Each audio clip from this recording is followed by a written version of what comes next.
بسم اللہ الرحمن الرحیم ومتعوا فيها برحمتك يا ارحم الراحمين صلوات پڑھیں محمد وعلى بسم اللہ الرحمن الرحیم رب اشرح لي صدری ويسر لي امری واحلل عقدۃ من لسانی یفقهوا قولی اما بعد فقد قال امامنا الحسین علیہ الصلاۃ والسلام انما خرجت لطلب الاصلاح فی امت جدی صلوات پڑھیں محمد وعلی محمد. دعا ہے پروردگار عالم ہم سب کی عبادتوں کو اپنی بارگاہ عالی میں قبول فرمائے اور جس مقصد زندگی کو لے کر اس فرش عزا پر آئے خدا ان مقاصد میں بھی ہم سب کو کامیابیاں کامرانیاں نصیب فرما دے. مسلسل آپ کی خدمت میں عرض کر رہے ہیں کہ عاشورہ کا مطلب، کربلا کا مقصد اصلاح معاشرہ ہے. کسی بھی چیز کے ہدف کو سمجھنے کے لیے، مقصد کو سمجھنے کے لیے اس مقصد پر عمل کرنے والے کی سوچ کو سمجھنا بہت ضروری ہے. اگر ہم سمجھنا چاہتے ہیں امام حسین کیا چاہتے تھے تو ہم امام حسین کو پہلے سمجھیں، اس سے پہلے کہ واقعے کو پڑھیں. خود شخصیت ابا عبداللہ الحسین، فکر ابا عبداللہ الحسین کو سمجھیں. قرآن فکر خدا کا نام ہے، نہج البلاغہ فکر امیر المؤمنین کا نام ہے، صحیفہ سجادیہ فکر امام زین العابدین کا نام ہے، کربلا فکر حسین کا نام ہے. انسان زندگی میں وہی کرتا ہے جو اس کی فکر ہوتی ہے، جو اس کی آئیڈیالوجی ہوتی ہے. کبھی کبھی کوئی انسان ایک ہدف بناتا ہے پر پتہ کیسے چلے وہ اپنے اہداف تک پہنچا کہ نہیں. محنت کی، زحمت کی، سب کچھ کیا، لیکن بھائی نتیجہ بھی ملا کہ نہیں. مثال دے رہا ہوں، کوئی انسان کوئی پلازا بنانا چاہے، کروڑوں روپے یہ لوگ لگا دیں پروجیکٹ کو رن کرنے کے لیے، ایک پلازا کھڑا کرنا ہے، لیکن پلازا بنتے بنتے اپنے آخری مراحل میں اس کی کنسٹرکشن رک جائے، پیسے کی کمی ہو، کچھ بھی ہو، یہ اپنے ہدف کو پورا نہ کر سکے. اب جو لوگ اس پلازا بنانے میں مشغول تھے وہ تو اپنا فائدہ لے گئے. مطلب ایک مزدور جو آ کے کام کر رہا تھا اس کا ہدف تو پورا ہو گیا، اس کو سیلری مل گئی. سیمنٹ کی فیکٹری جو سیمنٹ بیچ رہی تھی اس کا ہدف تو پورا ہوا کیونکہ اس کا مال بک گیا. وہ چوکیدار، بعض ایسی فیکٹریز ہیں، آپ کی اسٹیل مل آف پاکستان دیکھیں، آج تک لوگ فائدہ لے رہے ہیں، لیکن اسٹیل مل تو تباہ ہو گئی. اس مل کو بنانے کا جو ہدف تھا وہ پورا نہیں ہوا، لیکن ابھی تک جو لوگ اس کے ساتھ جڑے ہیں، کوئی چوکیدار ہے، وہ ابھی تک سیلری لے رہا ہے. کئی ایسے کارخانے ہوتے ہیں، بنانے والا چاہتا تھا کارخانہ کامیاب جائے پر بیچ میں وہ کارخانے کامیاب نہیں کر پاتا، لیکن جو وہاں پہ چوکیدار ہے اس کو تو فائدہ مل رہا ہوتا ہے. وہ تو اور خوش ہوتا ہے، کارخانہ بند ہے، اس کے بچے اس پورے خالی کارخانے میں کھیل رہے ہوتے ہیں، وہ جگہ جگہ اس نے اپنا سامان رکھا ہوتا ہے، اس کو تو سیلری مل رہی ہے. اب سسٹم امام حسین سے لوگ فائدہ تو لے رہے ہیں، ہر کسی کا کام ہو رہا ہے، لیکن ہدف امام حسین بھی پورا ہو رہا ہے کہ نہیں. ایک ذاکر اپنا فائدہ لے رہا ہے، ایک مولوی اپنا فائدہ لے رہا ہے، ایک نوح خان اپنا فائدہ لے رہا ہے، ہر بندہ یہاں سے اس سسٹم سے فائدہ لے رہا ہے. قافلے والے اپنا فائدہ لے رہے ہیں، لوگوں کو زیارت پہ لے جاتے ہیں، وہ اپنے گھر چلاتے ہیں. بحث حلال و حرام کی نہیں ہے، وہ مزدور جو آ کے محنت کرتا ہے وہ اپنی سیلری لیتا ہے. وہ چوکیدار جو اس کارخانے کی چوکیداری کر رہا ہے وہ بھی اپنی سیلری لے رہا ہے، اپنی تنخواہ لے رہا ہے. لیکن سوال ہے کہ وہ جس مقصد کے لیے کارخانہ بنا تھا وہ مقصد پورا ہوا کہ نہیں؟ جس مقصد کے لیے امام حسین نے اتنی بڑی قربانی دی تھی وہ مقصد پورا ہوا کہ نہیں؟ جس مقصد کے لیے اہل بیت علیہ الصلوۃ والسلام کو اسیر بنایا گیا، اس امام حسین کے نظام سے ہر بندہ فائدہ لے رہا ہے. اب سوال ہے فائدہ تو لے رہے ہو، لیکن ایسا نہ ہو کارخانے کے دشمن بن جاؤ. فائدہ تو لے رہے ہو لیکن ایسا نہ ہو کہ اس سسٹم سے فائدہ بھی لو لیکن تم اس سسٹم کے اہداف کو پورا نہ کرو. کہ پیٹرول پمپ بنتا ہے، اس کی ٹینکی میں پیٹرول آتا ہے تاکہ گاڑیوں میں پیٹرول بھرا جائے، پھر پیسے کچھ ملیں، لیکن وہیں پہ کام کرنے والا پیٹرول کو بیچے، پیسے کمپنی کو نہ جائیں اور اپنے جیب بھرتا رہے. پیٹرول تو چلتا رہے گا لیکن نقصان کس کو ہے؟ جس کا پیٹرول پمپ ہے. یہ امام حسین کا نظام، یہ کارخانے ابا عبداللہ الحسین جس سے آج ہر بندہ فائدہ لے رہا ہے. کئی لوگوں کے گھر سسٹم کے ساتھ جڑے ہوئے ہیں، اور جب ہم اس کو کمرشلزم کا ذریعہ بنا دیتے ہیں تو پھر ذاتی مفادات شامل ہو جاتے ہیں، پھر ذاکر اور مولوی کی جنگ شروع ہو جاتی ہے. مسئلہ یہ نہیں کہ ذکر امام حسین ہے، آج پنجاب کا سب سے بڑا مسئلہ یہ بن چکا ہے کیونکہ علماء زیادہ ممبر پہ جانے لگے. تو پہلے اگر 10 مجلسیں تھیں، 10 ذاکر تھے، اب یہ 10 پڑھانے والے اگر 3 مولوی 4 مولوی اس میں ایڈ کر دیں گے تو 3-4 ذاکروں کی تو چھٹی ہو گئی. کمرشلزم کا مسئلہ کہ آپ مجھے پنجاب میں پڑھاؤ، میں آپ کو کراچی میں پڑھاؤں گا. باقاعدہ ڈیلز کی جاتی ہیں کہ ہم آپ کو کراچی کے اندر لائیں گے، آپ ہمیں پنجاب کے اندر لا دیں. اس دن میں نے 10 عین آپ کی خدمت میں رکھے، کسی نے کہا مولانا ذرا ان کو ریپیٹ کر دیجیے گا. عین عقل مجلس امام حسین عقل بڑھاتی، عین علم مجلس امام حسین ہمیں علم دیتی، عین عقیدہ مجلس امام حسین ہمارے عقیدوں کو مضبوط کرتی، عین عمل مجلس امام حسین میں آنے سے انسان کا عمل مضبوط ہوتا ہے، عین عرفان مجلس ابا عبداللہ الحسین میں آنے سے انسان کی بصیرت، انسان کی معرفت بڑھتی ہے. کہ رہبر معظم نے نوح خانوں کو سب کو کہا کہ اپنے نوحوں میں معرفت والے شعر پڑھا کرو. تاکہ لوگ گریا بھی کریں، معرفت بھی بڑھے۔ آج آپ کے نوح خانوں کو ہائی جیک کر کے وہ چہرے جو مکتب اہل بیت میں نیگیٹو فیسز ہیں، جو قابل تعریف چہرے نہیں ہیں، نوح خانوں کو ہائی جیک کر کے ان کے نوح میں ان ہو جاتے ہیں تاکہ ان کی پبلسٹی ہو جائے۔ یہ اسٹیج اپنی ذات کی پبلسٹی کے لیے نہیں ہے، بلکہ پیغام ابا عبداللہ الحسین کی پبلسٹی کے لیے۔ عین علم، عین عمل، عین عرفان، عین عزت۔ فرش اعظم ہمیں سکھاتا ہے کہ ہم نے عزت دار کیسے بننا ہے۔ فرمایا ذلت کی زندگی سے عزت کی موت بہتر ہے۔ حیات من الذل امام حسین کا نعرہ ہے۔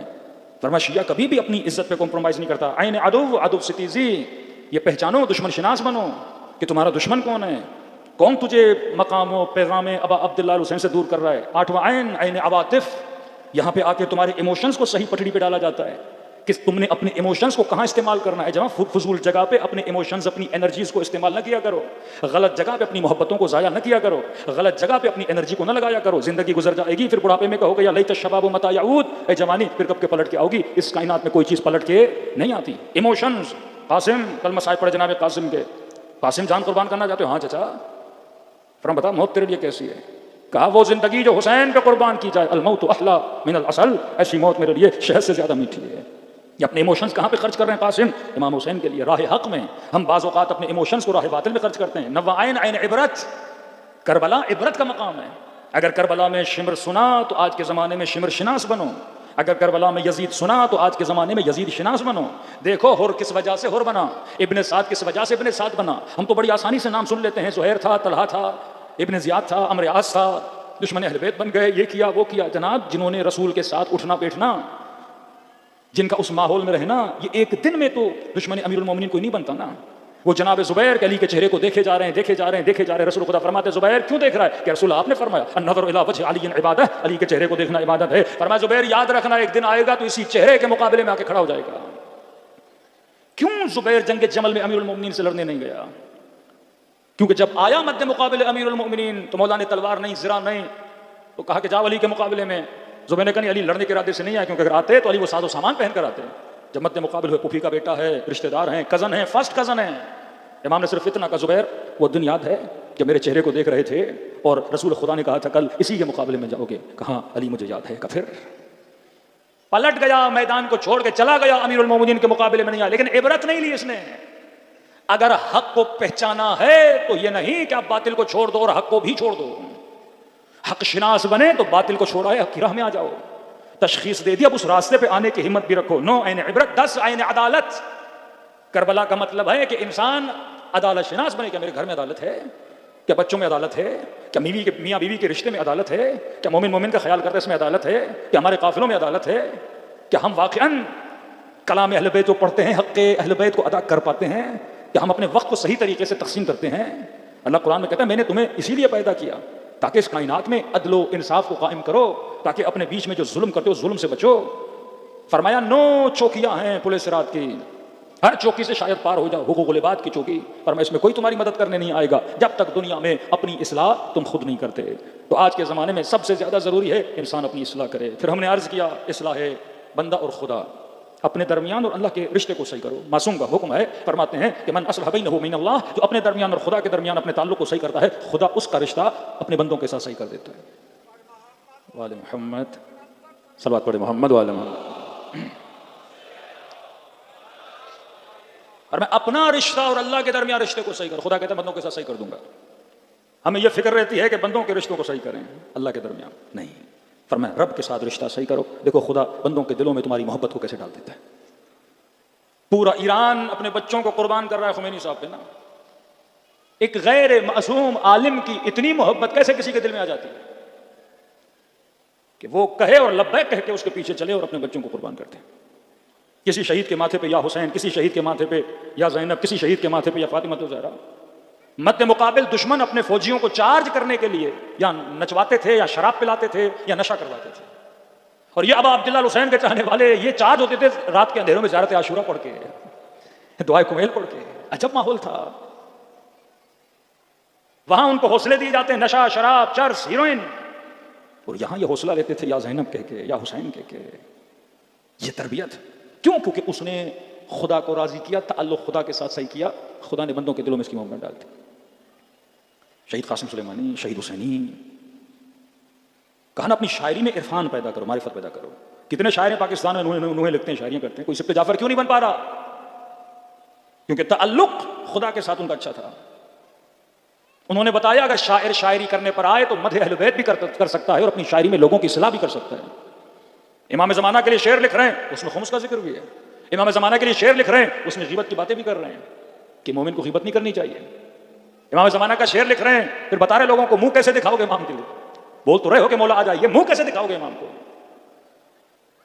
شاعر ہے لیکن بابصیرت، شاعر ہے لیکن عالم، شاعر ہے لیکن مدبر، شاعر ہے لیکن حکیم. پھر خدا ایسے شاعر کو مقام شہادت بھی عطا کرتا ہے. مرنا تو ویسے بھی کوئی بیماری میں چلا جائے گا، لیکن شہید ہو کے اب عبداللہ الحسین ایسے شاعروں کو بلاتے. شہید حسینی مدبر، ایک عالم مدبر. ہمارے والد بزرگوار کہتے ہیں کہ یہ آپ کی علماء کا احترام نہیں ہوتا تھا، یہ تو انقلاب اسلامی کے بعد اس ممبروں پہ علماء نے اور صاحب امامہ نے آنا شروع کیا. آج بھی ہمارے بعض مولوی حضرات صاحبان امامہ انسپائر ہیں خطبہ سے. ان کی تقریروں میں خطیبوں کا رنگ نظر آتا ہے، عالموں کا رنگ نظر نہیں آتا. پورا عراق اٹھا لیں، بحرین اٹھا لیں، ایران اٹھا لیں، علماء کی روش تھی اصلاح اصلاح اصلاح. ممبر کا مطلب لوگوں کو مطیع اہل بیت بنانا، معاشرے کو حسینی معاشرہ بنانا، نہ کہ 40 منٹ 50 منٹ ٹائم پاس کر کے چلے جانا. جسے علم بھی ہو، خبر بھی ہو کہ معاشرے میں بیماریاں ہیں. علماء 3 مہینہ رپورٹ لیتے تھے کہ جناب اگر کراچی میں مجلس پڑھی جا رہی ہے تو یہاں لوگوں میں مسائل کیا ہیں، یہاں جوانوں کے ایشوز کیا ہیں. ان ایشوز کو لیتے تھے، پھر کلام اہل بیت سے ڈسکس کرتے تھے، مسائل کو حل کرتے تھے. آج خواب غفلت میں پتہ ہی نہیں قوم و جوان کے مسئلے کیا ہیں، اسکولوں میں حجاب کے مسئلے کیا ہیں، مکس گیدرنگ کے ایشوز کیا ہیں. امیر المومنین کوئی مانے لیکن گھر میں عمل نہ ہو، اس ولایت کا پھر اثر کیوں میری زندگی میں نظر نہیں آ رہا؟ کہ شہید حسینی جب کراچی آئے، کراچی کے ایک بہت بڑے خطیب تھے، نام نہیں لوں گا، مرحوم ہو چکے ہیں، تو شہید حسینی نے خواہش ظاہر کی کہ میں آپ سے ملنا چاہتا ہوں، کیونکہ ہمارے یہاں خطبہ لیڈر بن چکے تھے. کہ خطیب کے پاس 10,000 کا مجمع، 20,000 کا مجمع، تو وہ تو سمجھتا ہے میں لیڈر ہوں نا. قومی لیڈرشپ کیا ہے؟ جب تک ممبر واحد رہبریت کے نیچے نہیں جاتے، کیونکہ ممبر لاؤڈ ہے، یہ لوگوں کو بتانے والے ہیں. امیر شام نے ممبر خریدے، تب جا کے نسلوں کے دلوں میں بغض امیر المومنین کو پیدا کیا. اب ممبر لاؤڈ ہے، ممبر وہ ٹول ہے، ممبر وہ ریڈیو ہے، ممبر وہ ٹی وی ہے، تو لوگوں تک آواز پہنچائی جاتی ہے. غرور ہوتا تھا خطبہ میں کہ 10,000 کے مجمع میں سنتا. یہ مولوی کون ہے؟ مدرسے کا مولوی. کہ شہید قائد آپ سے ملنا چاہتے ہیں. کہتے ہیں تقریباً 40 منٹ ہم اس خطیب کے دروازے پہ کھڑے رہے، تذلیل کرنے کے لیے کہ کھڑے رہو میں بڑا ہوں. لیکن شہید نے برا نہیں مانا کہ نہیں، یہ قوم کا فرد ہے، ہمارا کام ہے ان سے ملنا، ان کی اصلاح کرنا. کہتے دروازہ کھلا اور شہید جب ان سے ملنے گیا اور بیٹھے، یہ جناب بڑی ٹیک ویک لگا کے بیٹھے، اور خطیب تھے. اب خطابت ہے، ٹیکنیک ہے، لوگوں کو جمع کرنا، 4 چٹکلے سنانا، 4 باتیں کرنا. لوگ آ جاتے ہیں. خطابت ایک ہنر ہے. ہو سکتا ہے کوئی بہت بڑا عالم ہو پر بیچارہ خطیب نہ ہو، تو خطیب نہ ہونے سے اس کے علم کا انکار تو نہیں کیا جا سکتا، خطیب نہ ہونے سے اس کی تقویٰ کا انکار تو نہیں کیا جا سکتا. تو کہہ رہے شہید حسینی سے یہ اس طرح بات کر رہے تھے. ہاں بتائیے کس مدرسے سے پڑھایا آپ نے، کتنا پڑھایا آپ نے، کتنے سال پڑھایا آپ نے؟ کہہ رہے شہید حسینی ان سے باتیں کرتے رہے. کہہ رہے وہ شہید کا اخلاق، وہ شہید کی رفتار. پہلے یہ دروازے پہ 40 منٹ کھڑا کیا، 2 گھنٹہ یہ شہید کی باتوں کو سنتے رہے. کہ آخر میں اس خطیب کے وجود میں وہ تبدیلی آئی کہ شہید کو دروازے تک چھوڑنے کے لیے آئے. پھر اپنے ممبروں پہ شہید کی تعریفیں کرنے لگے کہ وہ جناب زہیر کے پہلی مرتبہ مولا قاصد بھیجتے ہیں کہ میں نے نہیں ملنا حسین ابن علی سے، میں نے راستہ الگ کیا ہے. سیاسی اختلاف امام حسین سے کہ جس راستے پہ حسین جا رہے ہیں یہ نجات کا راستہ نہیں، یہ سارے مار دیے جائیں گے. پھر امام حسین نے قاصد بھیجا. پھر کہا میں نے منع کیا ہے، بار بار کیوں بھیج رہے ہیں؟ روایت میں ہے 3 مرتبہ اس خیمے کے باہر سے آواز آئی، زہیر کا کون ہے؟ کا حسین بلا رہے ہیں. تو اس نے کہا میں نے 2-3 بار منع نہیں کیا کہ میں نہیں آؤں گا. کھانا کھا رہا تھا ظفر، اس کی بیوی نے کہا زہیر قاصد نہیں، خود حسین تجھے لینے کے لیے آئے ہیں. سنا ابا عبداللہ کا نام، کھانے کو چھوڑا اور کھڑا ہو گیا. امام نے کہا بس چند منٹ میرے خیمے میں چلے. وہ گفتگو کا اثر، وہ اصلاح حسین کا اثر، وہ اس کی فکر پہ اتنا اثر پڑا کہ امام حسین کے خیمے سے نکل اپنے خیمے میں بیوی کو کہا میں نے تجھے آزاد کیا، طلاق دی، یہ پیسے، یہ باغ، یہ سب کچھ لے لے اور واپس چلی جا، میں یہاں سے حسین کے ساتھ جا رہا ہوں. جس راستے پہ میں جا رہا ہوں واپسی نہیں ہے، شہادت کا راستہ ہے. اس طرح آپ کے علماء نے معاشروں کی اصلاح کی. جب تک کلام میں، جب تک شاعری میں، جب تک نحو میں. انٹیریئر سندھ میں یہ بڑے بڑے وڈیروں کو، بڑے بڑے جاگیرداروں کو پہلے جا کے ان کو اپنے ہاتھوں میں لیتے ہیں، کیونکہ اگر انٹیریئر میں اگر کوئی غریب بندہ مجلس کرائے گا مجمع تو نہیں ہوتا. لیکن پتہ چلے فلاں سیٹھ صاحب، فلاں ریس صاحب، فلاں وڈیرا صاحب، فلاں جاگیردار صاحب، فلاں شاہ صاحب، کوئی ایم پی ہے، کوئی ایم این اے ہے، وہ مجلس کروا رہے ہیں تو پورا گاؤں آتا ہے مجلس سننے کے لیے. تو یہ غلط العقیدہ لوگ ایسے بڑے بڑے وڈوروں کو ہائی جیک کرتے ہیں اور جا کے مجلس پڑھتے ہیں تاکہ ان کا امپیکٹ پڑے اس پوری عوام پہ. اسی طرح بعض نوح خانوں کو ہائی جیک کیا جاتا ہے, ان کے منہوں میں آتے ہیں تاکہ ایک فیس بنایا جائے.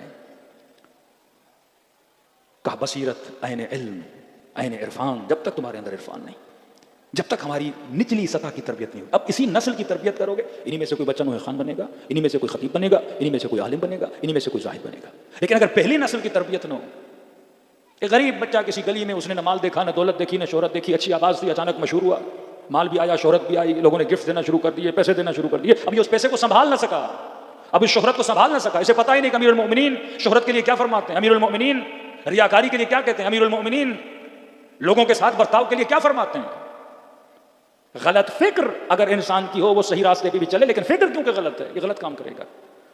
تو مولا حسین جب مدینے سے آ رہے تھے, مکے گئے, مکے سے جا رہے تھے, تو مختلف افراد نے, کل میں نے آپ کی خدمت عرض کیا کہ امام حسین کو بار بار کہنے لگے مولا حسین نہ جائیے, نہ جائیے, قتل کر دیے جائیں گے. امام حسین نے اپنے کلام سے ان کی کیا کی, اصلاح کی. فرمایا 4 چیزیں امام حسین نے فرمائی. پہلی چیز وہاں فرماتے تمہارے لیے موت کیا ہے, فنا ہے, لیکن حسین ابن علی کے لیے موت کا مخط کس طرح ہے, ایک عورت کے گلے میں جس طرح ہار ہوتا ہے, تو ہم اہل بیت کے لیے موت کیا ہے, زینت ہے. تمہارے لیے موت بری ہو سکتی ہے, ہمارے لیے موت بری نہیں ہے. دوسری چیز فرمایا کہ بالرضانا رضا اللہ, تو امام حسین نے فرمایا یہ مت دیکھو ماحول کیا ہے, ہماری رضایت میں خدا کی رضایت ہے. عمر عاص کا بیٹا ابا عبداللہ الحسین کے احترام میں کھڑا ہوتا ہے, احترام کرتا ہے, کہتا ہے یہ سیدہ شباب اہل جنت ہیں. اس کے دوست کہتے ہیں اگر سید شباب اہل جنت اس کے مقابلے میں کیوں گئے, سفیر میں اس کے بابا کے مقابلے میں کیوں گئے. اس کی فکر غلط تھی. قرآن کی آیت پڑھی ولا تقولوا لهما اف, قرآن کہتا ہے ماں باپ کو اف تک نہ کہو, ماں باپ کا احترام کرو. کمی والد کے احترام میں گیا, اختلاف ہوا, یہ فکر غلط ہے, تنی صحیح ہے, حکم قرآن ہے کہ والد کے کہنے پہ ہمیں کرنا پڑتا ہے. وہاں پہ امام حسین کے پاس لے گئے, مولانا فرمایا لا طاعت لمخلوق معصیت اللہ, تم مخلوق کی طاعت نہیں کر سکتے اگر وہ طاعت الہی کے مقابلے میں. علی کی رضایت میں خدا کی رضایت ہے, چاہے باپ راضی ہو کہ نہ ہو, دادا راضی ہو کہ نہ ہو. کل عرض کیا کہ کربلا کے میدان میں 2 بھائی ایک دوسرے کے مقابلے میں, ایک امام حسین کے پاس, کیونکہ حسین کی رضا میں خدا کی رضایت ہے. عمر سعد تجھے نہیں پتا میں کس کا بیٹا ہوں, انا ابن بنت رسول اللہ, میں فاطمہ زہرا کا لال ہوں, تو میرے مقابلے میں آیا. تجھے نہیں پتا ہم سیدہ شباب اہل الجنہ ہیں. فکر اس کی غلط, لیکن ہور اپنی فکر کی وجہ سے ہور بنا. دوسری چیز ہماری رضایت میں خدا کی رضا. پہلی چیز موت زینت, دوسری چیز ہماری رضایت میں خدا کی رضایت, تیسری چیز فرمایا نصبر علی بلائہ, اگر یہ کہتے اس راستے پہ کوئی بلا ہے, کوئی مصیبت ہے, تو میں حسین اس بلا پہ صبر کروں گا. ان اللہ مع الصابرین, خدا صبر کرنے والوں کے ساتھ. بشر الصابرین, صبر کرنے والوں کو بشارت دو. فرمایا یہ راستہ صبر کا راستہ ہے. چوتھی چیز فرمایا کان باغیا فینا بمحجتہ, اس راستے پہ اگر کسی نے ہمارے ساتھ چلنا ہے تو وہ چلے جس کو موت کا خوف نہ ہو اور اس راہ میں خون دینے کے لیے کیا ہو جائے, تیار ہو جائے, ورنہ تم لوگ ہمارے ساتھ نہیں چل سکتے. امام نے سننے والوں کی فکر کی کیا کی, اصلاح کی. ذکر بھی بڑا ثواب ہے میرے عزیز, لیکن دشمن کو ذکر سے خطرہ نہیں, دشمن اہل بیت کو فکر سے خطرہ ہے. آج پروموٹ کیا جاتا ہے اسی پاکستان میں, صوفیزم کو پروموٹ کیا جاتا ہے, خانقاہوں کو پروموٹ کیا جاتا ہے, انڈیا میں بدھزم کو پروموٹ کیا جاتا ہے, چائنا میں بدھزم کو پروموٹ کیا جاتا ہے کہ بودا کا عقیدہ تھا اگر کوئی ایک گال پہ مارے تو دوسرا گال اسے دے دو. لڑ نہیں سکتے, نظام ظلم کے خلاف اٹھنے کی صلاحیت نہیں ہونی چاہیے.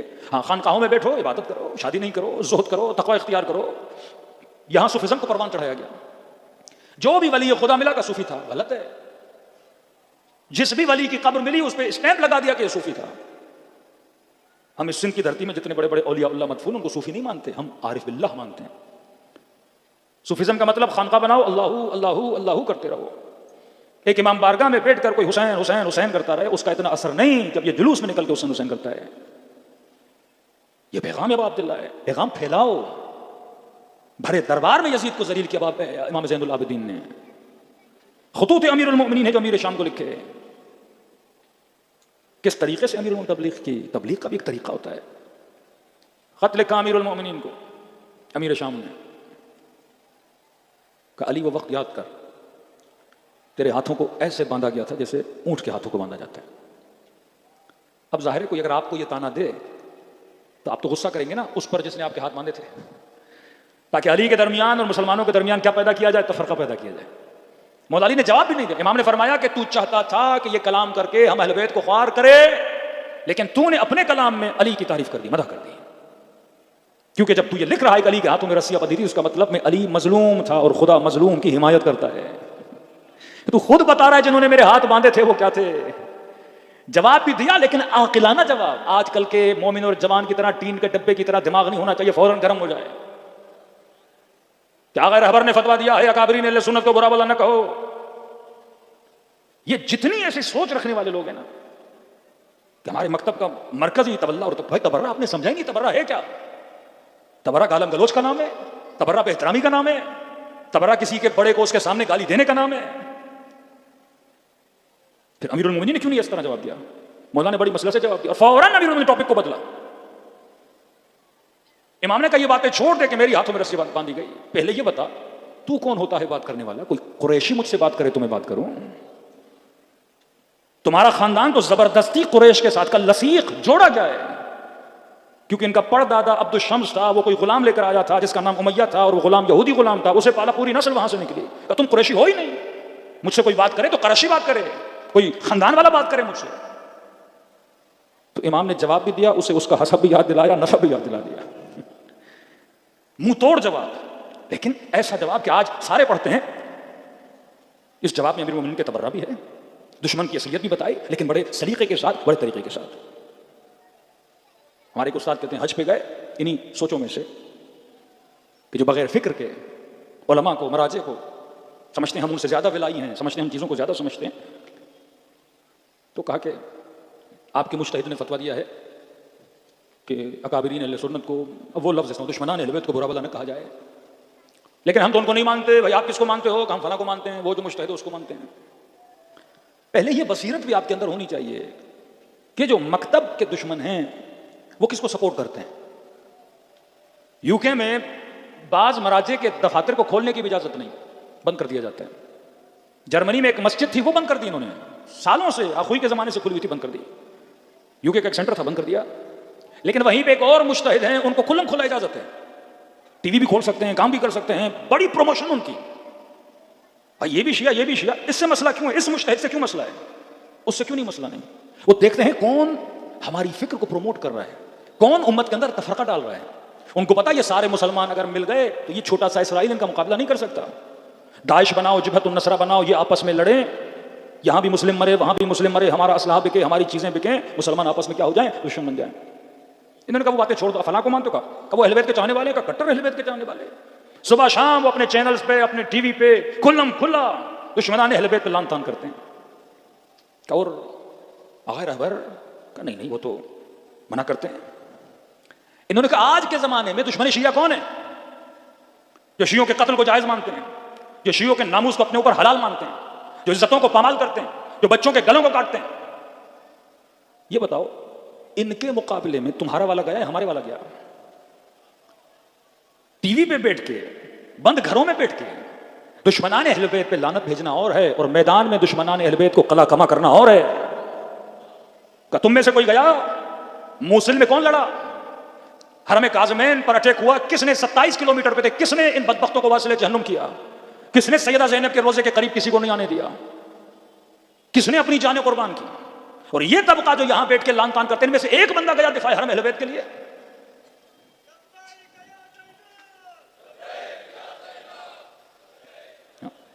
میدان عمل میں کون کھڑا ہے؟ کس نے داعش کو ختم کیا؟ کس نے جبہت النصرہ کو عراق سے خالی کروایا؟ کس نے اپنے بچوں کی جانیں دیں؟ یہ حشد الشعبی کیا کون ہے؟ کس نے حشد الشعبی کو؟ ان کی تنخواہیں نہیں تھی، آیت العظمہ سیستانی ان کی تنخواہیں دیں. آج تک کوشش یہ کہ حشد کو ختم کیا جائے، آج تک لبنان کی کوشش یہ کہ حزب اللہ کو ختم کیا جائے، اسلحہ دے دیں، قومی ڈھانچے میں آ جائیں، پورا زور لگایا جاتا ہے. دنیا کا کوئی ملک دیکھا ہے اس کے ایئر ڈیفنس کو پامال کیا جائے اور ملک سکون سے بیٹھا ہو، ایک چھوٹا سا ٹولہ ہے وہ اسرائیل کا مقابلہ کرے.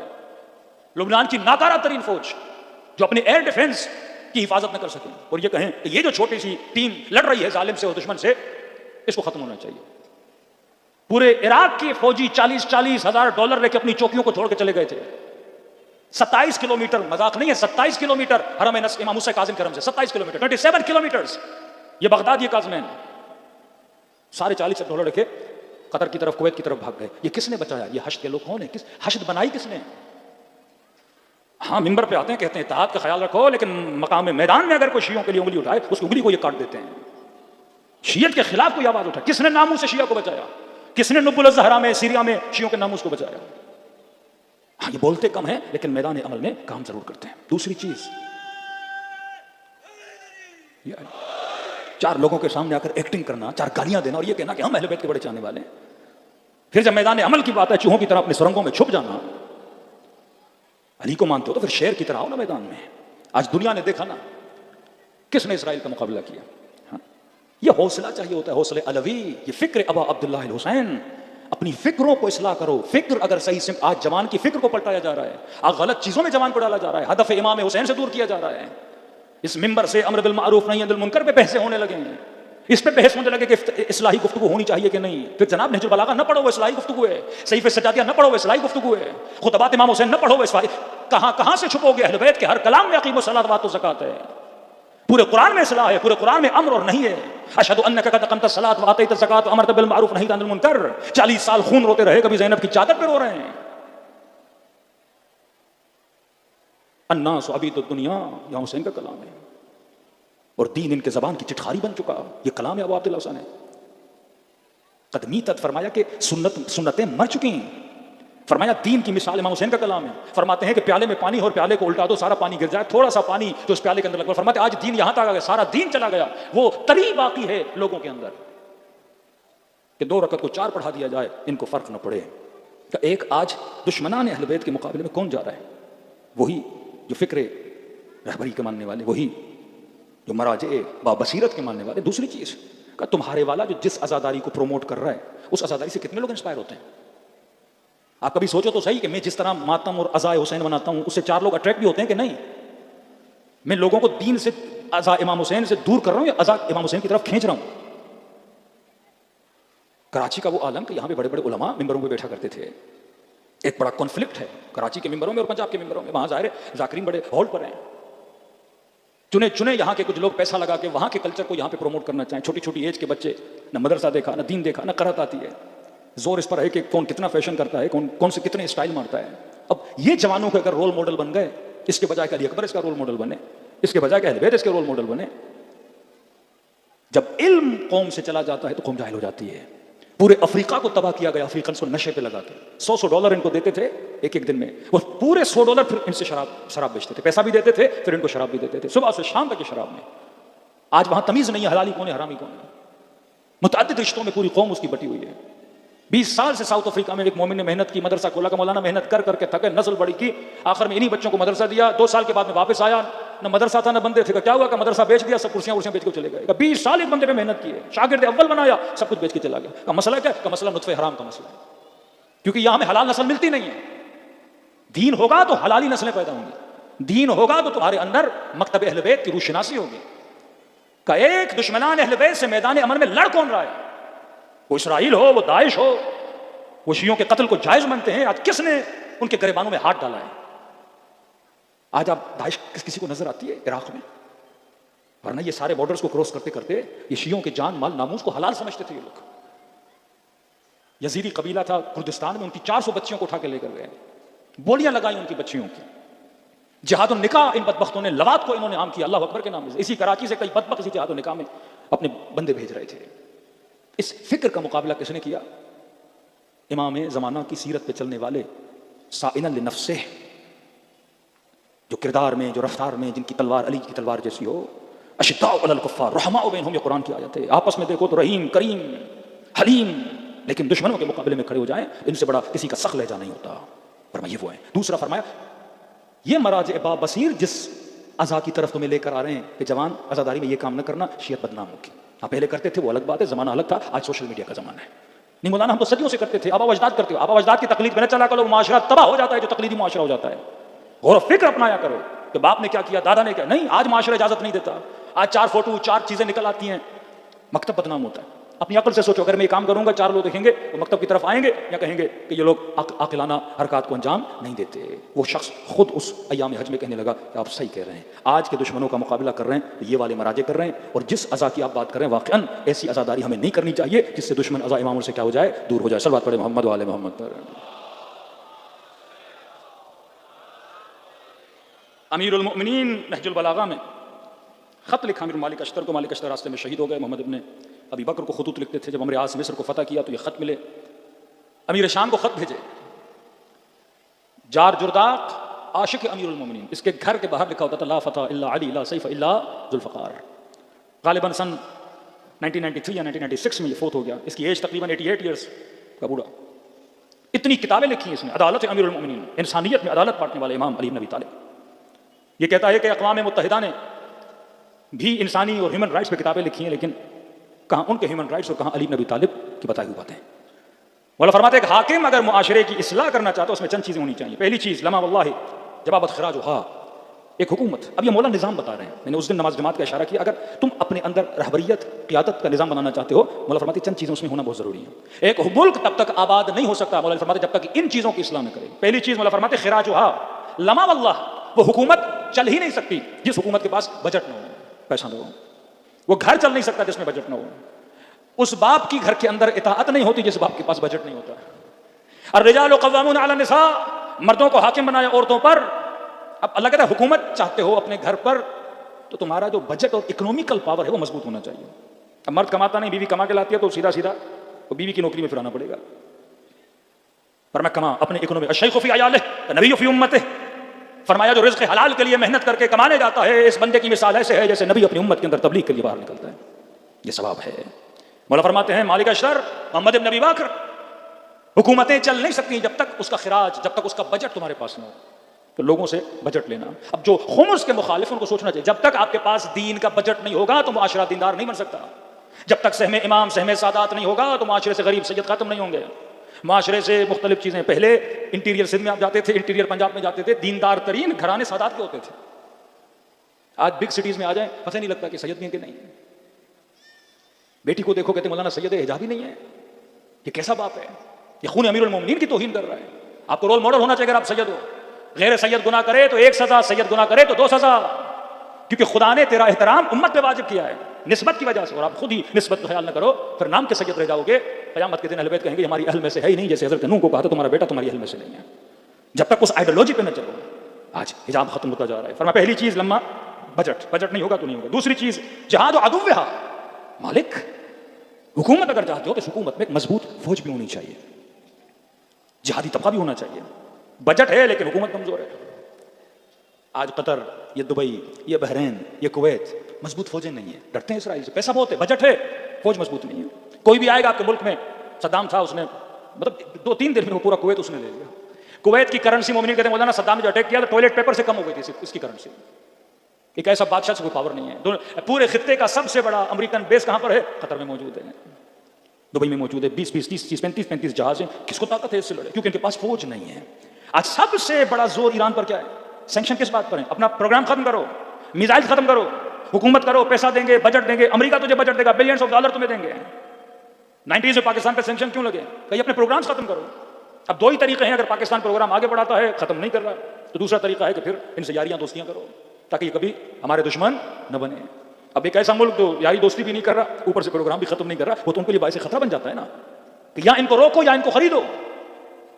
اب وہاں روک بھی نہیں پا رہے، خرید بھی نہیں پا رہے، کیونکہ وہاں جو فکر ہے وہ حسین بن علی کی فکر ہے، جس فکر کو کوئی خرید نہیں سکتا، جو اللہ کی رضا کے لیے آگے بڑھتی ہے، جو فکر اب عبداللہ حسین پہ چلنے والی ہے. تو پہلی چیز بجٹ، دوسری چیز جہاد و عدوھا. اگر خبر کی تقریریں جوان سنیں، فرماتے جہاد سے مراد کہ دشمن کا مقابلہ، دشمن کے خلاف جہاد کو. پہلے جہاد یہ تھا کہ مولانا ہم تو پاکستان میں، ہم تو کوئی جنگی جہاد تو نہیں. جہاد کا مطلب صرف تلوار اٹھانا، بندوق اٹھانا نہیں ہے.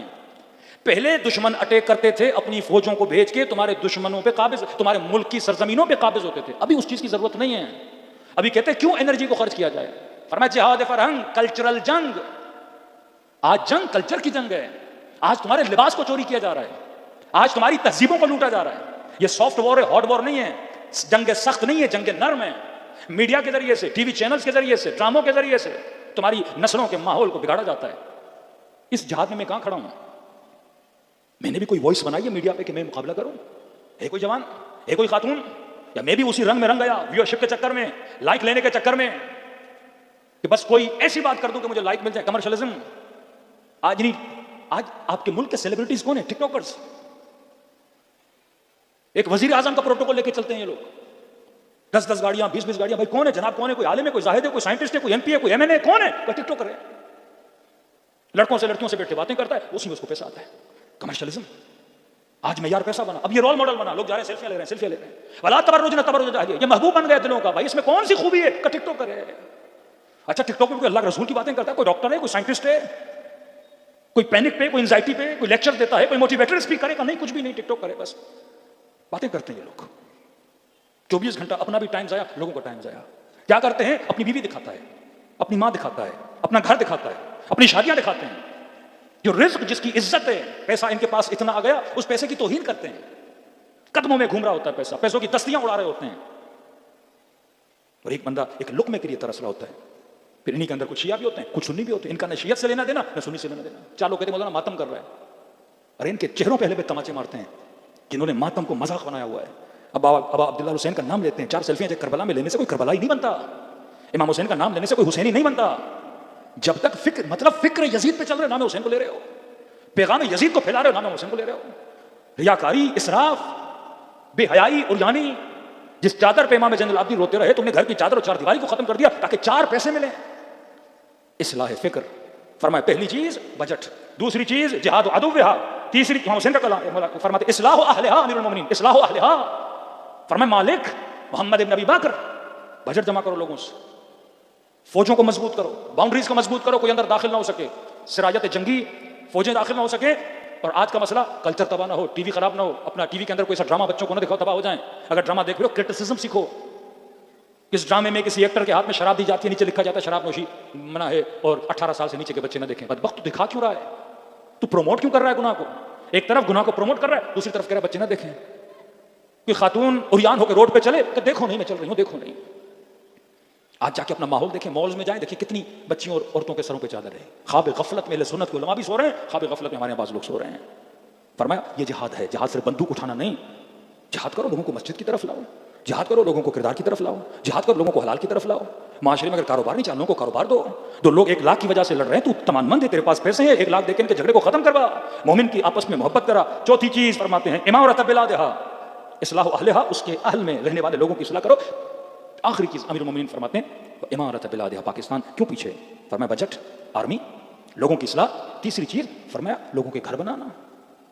بجٹ دیا ہے، روڈ بنا، پلے بنا، روڈ بنا، ہاسپٹلز بنا، اسکولز بنا. امارت اہلھا، لوگوں کے لیے ساز و سامان بنا تاکہ لوگوں کی مشکلات کیا ہو جائیں، آسان ہو جائیں. یہ کب بتایا امیر المومنین نے؟ اس زمانے میں. بستر پر لیٹے ہیں، زہر کی وجہ سے چہرہ زرد ہو چکا ہے.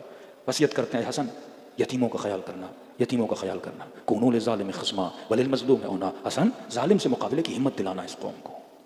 امام مظلوم ہو گیا جب لوگوں نے ساتھ چھوڑ دیا. حسین کربلا میں تک و تنہا شہید کر دیے گئے جب لوگوں کے اندر اصلاح نہیں تھی. صلوات پڑھے محمد و آل محمد. وقت بڑی تیزی سے گزر چکا. کربلا کا مطلب ہے وجود کی اصلاح، ٹائم پاس نہیں، وجود کی اصلاح. بڑے مصائب دیکھے اہل بیت علیہ الصلوۃ والسلام نے. ابتدا سے رسول کے جانے سے تکلیفیں شروع ہوئیں، ابھی تک امام زمانہ گریہ کر رہے ہیں. پہلے آل رسول کی لاشیں، اب شیعوں کی لاشیں ہیں. کس قدر غم ہے امام حسین کے دل میں. فرمایا یہ جانو کہ جب محرم کے دن آتے ہیں تمہارے دل غمگین ہو جاتے ہیں. کہا ایسا کیا ہے محرم میں؟ کہا قلب امام کا اثر اس کے شیعوں پہ ہوتا ہے. اکثر آپ نوٹ کیا ہوگا شب جمعہ دل غمگین ہو جاتا ہے، صبح جمعہ دل غمگین ہو جاتا ہے. فرماتے ہیں اگر کبھی تمہارا دل اچانک سے غم میں بھر جائے اور تمہیں ریزن سمجھ میں نہ آئے کہ آج دل غمگین کیوں ہے، کہ اس دن سمجھ جانا کہ امام زمانہ کا دل غمگین ہے. کیونکہ حجت خدا کا دل جب غمگین ہوتا ہے اس کا اثر اس کے سارے چاہنے والوں کے دلوں پہ ہوتا ہے. اور جس دن امام خوش ہوتے ہیں تمہارے اندر بھی فرحت اور خوشی کا احسان ہوگا. یقیناً محرم کے دنوں میں ابا عبداللہ الحسین کے غم میں امام زمانہ غمگین ہے. دلوں کو کربلا لے جائیں، ایسے سلام کرو جیسے زینب نے بھائی کو کیا، سکینہ نے بابا کو کیا. السلام علی الحسین وعلی علی ابن الحسین وعلی اولاد حسین وعلی صحابہ. بلند آواز سے السلام علی حسین وعلی، بلند آواز وعلی اولاد حسین وعلی صحابہ. سب مل کے السلام علی حسین والا علی ابن وعلی اولاد وعلی اصحاب. میرا سلام ہو اس درد بھرے منظر پہ جب دائیں طرف کی پسلیاں بائیں طرف چلی گئی. کئی ایسی مصیبتیں گئے جن پہ اہل بیت بڑا روئے ہیں، کئی ایسی شفاقتیں گئے جن پہ اہل بیت بڑا روئے ہیں. ایک مصیبت جس سے حسن سے لے کے 12ویں امام تک ہر امام نے گریہ کیا، وہ ہے چہروں پہ تماچوں کا لگنا. کسی ذاکر کے خواب میں آیا امام حسن، فرمایا ذاکر تو میرے شیعوں کو میرے اصلی مصائب کیوں نہیں سناتا؟ کہنے لگا مولا میں سارے مصائب سناتا ہوں. حسن وہ امام ہے جسے 2 مرتبہ کفن پہنایا گیا، سفید کفن کے جنازہ باہر نکلا تھا. جب گھر واپس آیا بہن نے رو کر کہا حسن میں نے تو سفید کفن پہنایا تھا، یہ خون سے رنگین کس نے کیا؟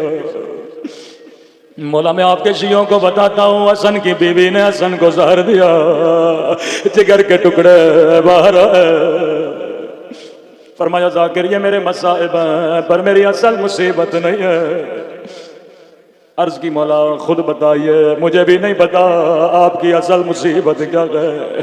فرمایا میرے شیعوں کو بتانا حسن کی اصل مصیبت کیا ہے. مولا اصل مصیبت کیا ہے؟ فرمایا میری اصل مصیبت مدینے کی ایک گلی میں ہے.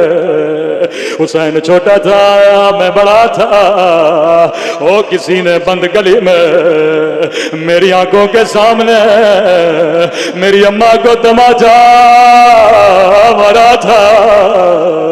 میں فریادیں کرتا رہا وہ کوئی آئے میری اماں کو بچا لے.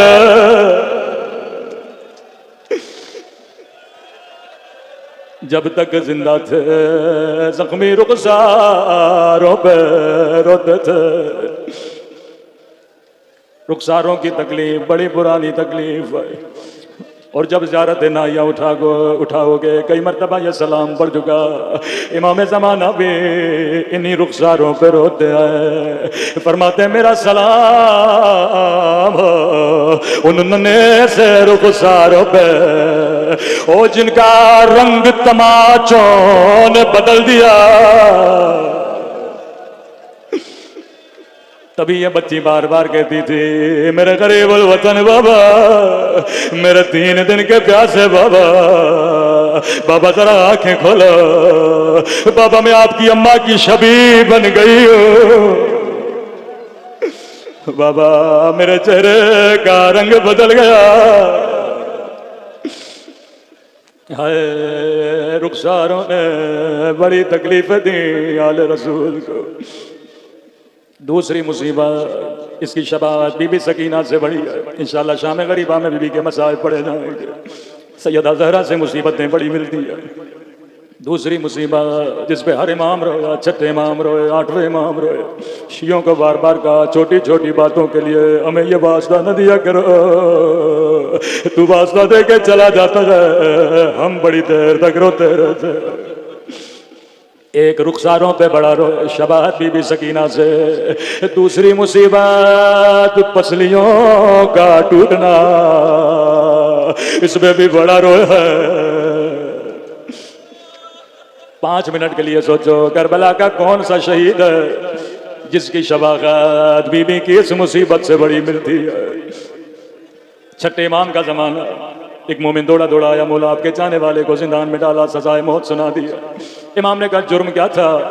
کہ مولا گلی سے چل رہا تھا، زمین پہ گرا، اٹھتے ہوئے اس نے آپ کی دادی کے قاتلوں پہ لعنت کی. سپاہیوں نے سن لیا، سزائے موت سنائی. امام نے مصلی بچھایا، کہا میرے اللہ تجھے میری عزت کا واسطہ اس جوان کو رہائی عطا فرما۔ بس دعا کر ہی رہے تھے، جوان آزاد ہوا، مولا کی خدمت میں آیا۔ امام نے اس کا بوسہ لیا، کہا جوان سینکڑوں لوگ زمین پہ گرتے ہیں لیکن کوئی میری دادی کو یاد نہیں کرتا، تو نے کیوں یاد کیا؟ کہ مولا جب زمین پہ گرا میری کمر میں چوٹ آ گئی، سانس لینا میرے لیے مشکل تھا، پسلی ٹوٹی نہیں تھی بس چوٹ آئی تھی، مولا مجھے یاد آیا سیدہ کی پسلیاں توڑی گئی تھے، ہائے پسلیوں پہ بڑا روئے۔ ایک عزادار مشہد گیا، امام رضا کو سیدہ کے واسطے دیتا رہا، خواب کے عالم میں مولا ہے، فرمایا ظاہر اتنا واسطہ نہ دیا کرو، چھوٹی چھوٹی باتوں کے لیے بار بار پسلیوں کا ذکر نہ کیا کرو، ہم سے برداشت نہیں ہوتا۔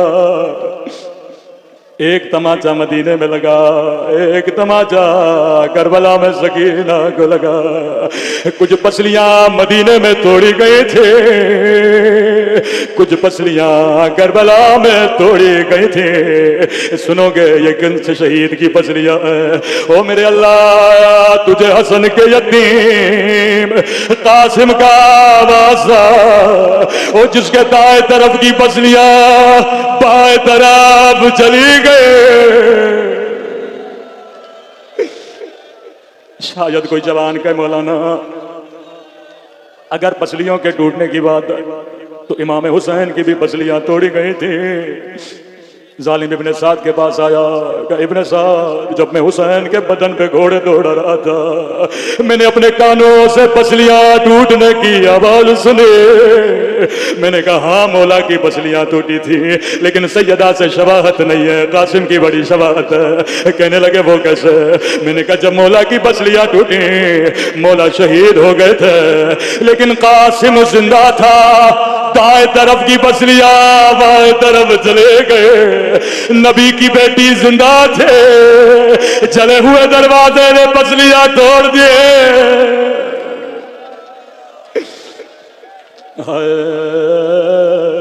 کربلا کا جو شہید گھوڑے سے گرا حسین کو آواز دی، لیکن قاسم اتنے چھوٹے تھے جب گھوڑے سے گرے مولا کو نہیں بلایا، آواز دی اماں اماں اماں میں نے تیرے دودھ کی لاج رکھ لے، اماں میں گھوڑے سے گر گیا۔ دوڑے دوڑے مولا میدان میں پہنچے، میرے استاد پڑھا کرتے تھے حسین کو کہیں قاسم کا لاشا نظر نہیں آیا۔ شاید آپ کے ذہن میں سوال ہو پسلیاں کیسے ٹوٹی؟ اکبر کو بھی تو نیزے لگے تھے، جب گھوڑے پہ سوار کرنے لگے 13.5 برس عمر ہے کہ عباس حسن کے لال کے لیے کوئی ذرا ڈھونڈ کے لو، پورے خیموں کو چھان مارا پر بدن قاسم کا کوئی ذرا نہیں تھا۔ یہ کربلا کا واحد شہید ہے جو بغیر ذرا کے میدان میں گیا، ذرا تیروں کو روکنے کے لیے، نیزوں کو روکنے کے لیے، لیکن قاسم کے بدن پہ ذرا نہیں تھے، بدن کے ٹکڑے ٹکڑے ہو گئے۔ کہیں قاسم کا لاشا نظر نہیں آیا کہ قاسم امام ہو کے حکم دے رہا ہوں مجھے آواز دو۔ ایک مرتبہ دائیں طرف سے آواز آئی جی میرے مولا، بائیں طرف سے آواز آئی جی میرے مولا۔ گھوڑے سے اترے، ابا کے دامن کو بچھایا، کٹی ہوئی انگلیاں اٹھائے، کٹے ہوئے گوشت کے ٹکڑے اٹھائے، رو کر کا بابا علی خیبر فتح کرنا آسان، خندق فتح کرنا آسان ہے لیکن یتیم کے لاش کے ٹکڑے اٹھانا بابا بڑا مشکل ہے۔ سیدھا خیمے کے در پہ گئے، اما فدا ذرا بہن زینب کو بلانا لیکن ماں کو نہ بتانا۔ بی بی زینب دوڑے دوڑے خیمے کے در پہ آئی، فرمایا بہن زینب قاسم کا لاشا لایا ہو۔ زینب نے کہا حسین تیرے ہاتھ تو خالی ہے، قاسم کا لاشا کہاں ہے؟ روکے گا زینب یہ جو گٹھڑے میری پیٹھ پہ دیکھ رہی ہو اس میں قاسم کی لاش کے ٹکڑے ہیں لیکن زینب ماں کو نہ بتانا، ماں تمہیں حسین